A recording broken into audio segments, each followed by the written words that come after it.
যেদিন সকালে আমি এই ভিডিওটা বানাচ্ছিলাম সেদিন আমার মনটা ভীষণই বেশি খারাপ ছিল। কারণ আমি তোমাদের বলছি এই ভিডিওটা আজকের না, এই ভিডিওটা ১ সপ্তাহ আগের। আমি এডিট করে আর এটা পোস্ট করা হয়নি। কিন্তু কিছু একটা স্মৃতি হিসাবে রেখে দিব ওটা ভেবে আমি এই ভিডিওটাকে একেবারে সেভ করে রেখেছি। তাই অনেক দিন পরে এডিট করে তোমাদের জন্য ছাড়লাম। আশা করি ভালো লাগবে। দেখো আজকে মেয়ের কিছু একটা আছে স্পেশাল ডে মানে স্কুলে ওর সায়েন্স এক্সিবিশন ছিল। সেই ভিডিওটা আমি তোমাদের পাঠিয়েছিলাম যে ও সায়েন্স এক্সিবিশনের জন্য যেটা ওর প্রজেক্ট বানিয়েছিল। ছোটোর থেকে জানো ওকে আমি এতটা আদর করে উঠিয়েছি। আদর বলতে কি, আমি ওকে কোনোদিনই আলাগতিয়াল আদরগুলো দিইনি। তবে যতটুকু দরকার অ্যাজ এ প্যারেন্ট হিসাবে আমার দেওয়া উচিত সেটা আমি দিয়েছি।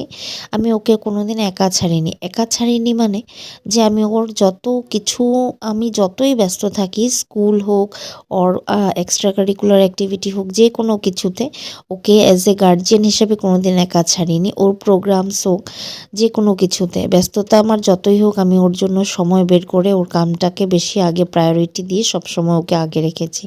কিন্তু আজকে হলো এমন একটা দিন যে আজকে আমার স্কুলের ডিউটি করতে গিয়েও ওর আমি আর্ট সায়েন্স এক্সিবিশনটাতে জয়েন করতে পারিনি। আমি জানি অ্যাজ এ মা আমার সেটা কর্তব্যটা করা উচিত ছিল, কিন্তু কি বলবো, স্কুলের থেকে একেবারেই ছুটি না মেলার জন্য আমি আর যেতে পারিনি ওখানে। তবে সেদিন মনটা আমারও খুব খারাপ ছিল। কারণ ও তো বলেছিল, ২-৩ বার বলছিল, কিন্তু কথা হলো আমি ওর সামনে আমার ফিলিংসটা প্রকাশ করতে পারছিলাম না। কারণ আমি যদি ওর সামনে ওর কথাগুলোকে রিপিট করতে থাকি তখন ওর মনটা আরও বেশি খারাপ হবে। তারপরে এক্সিবিশনে গিয়ে ওর মনটা, ও যেই হিসাবে প্রিপেয়ার্ড হয়ে গেছিলো সেই হিসাবটাতে আর প্রিপারেশনটা করে বলতে পারবে না। তাই নিজের মনের ফিলিংসগুলোকে একেবারে রেখে মনের ভেতরে ওকে সুন্দর করে রেডি করে দিয়েছিলাম, কিন্তু ভিতরটা ভীষণ কচকচ করছিল।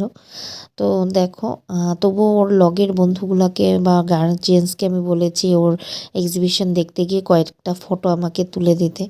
তাই ওই ফটো কয়েকটা আমি তোমাদের এই ভিডিওটাতে জয়েন করে দিলাম। আর মনটা এত কচকচ করছিল, কিন্তু কি করব বলো, ডিউটিতে থাকলে তো সেটাও ছাড়া যায় না। আমি একই স্কুলে কাজ করি, কিন্তু আমি প্রিপারেটরি স্কুলে কাজ করি আর ও হাই স্কুলে পড়ে।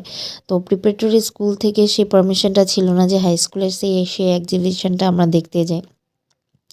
তো মা হওয়ার আগে একটা অ্যাজ এ টিচার হিসেবে যতটুকু কর্তব্য ওটাও পালন করতে হয়।